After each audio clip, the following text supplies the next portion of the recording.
இன்றைய இறை சிந்தனை. நள்ளிரவில் பவுலும் சீலாவும் கடவுளுக்கு புகழ்பா பாடி இறைவனிடம் வேண்டினர். மற்ற கைதிகளோ இதனை கேட்டுக்கொண்டிருந்தார்கள். திருத்தூதர் பணிகள் 16ஆம் அதிகாரம், இறை வார்த்தைகள் 25. அன்பிற்குரிய சகோதர சகோதரிகளே, பவுலும் சீலாவும் தவறு செய்யாத நிலையிலும் அடிக்கப்பட்டு சிறையில் அடைக்கப்பட்டார்கள். அவர்கள் முறையிடலாம், மனக்கசப்பில் முழலாம். ஆனால் அவர்கள் செய்தது வேறாக இருந்தது. நள்ளிரவில், அதாவது மிக கடினமான நேரத்தில் அவர்கள் தேவனை புகழ்ந்து பாடினார்கள்.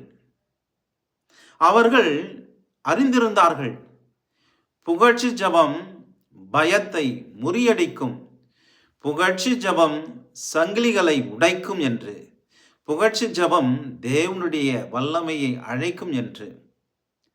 அவர்கள் பாடியபோது திடீரென நிலநடுக்கம் ஏற்பட்டது.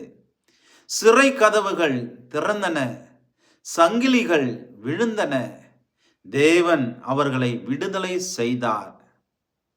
இன்றும் நீங்கள் எதிர்ப்புகளின் நடுவிலும் தேவனை புகழ்ந்தால் தேவன் செயலில் இறங்குவார். கதவுகள் திறக்கும், வழியில்லாத இடத்தில் வழி உண்டாகும்.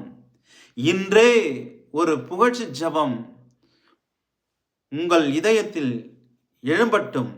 நம்பிக்கையோடு ஜெபியுங்கள். ஜெபம். விண்ணக தந்தையே, எங்கள் வாழ்க்கையில் கடினமான நேரங்களிலும் உம்மை புகழும் கிருபையை எங்களுக்கு தாரும். புகழ்ச்சியின் மூலம் எங்கள் சங்கிலிகளை உடைத்து உமது விடுதலையை காண செய்யும்.